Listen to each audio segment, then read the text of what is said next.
இங்க வாடா வாடா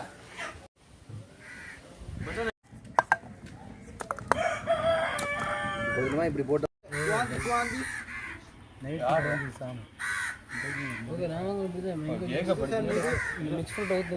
கள்ளிதானே இது குடிச்ச பானியா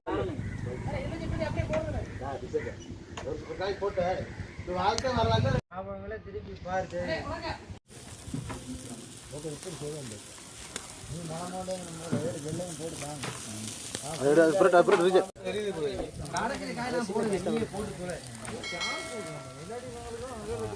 உயரம் கொடுக்குறீங்க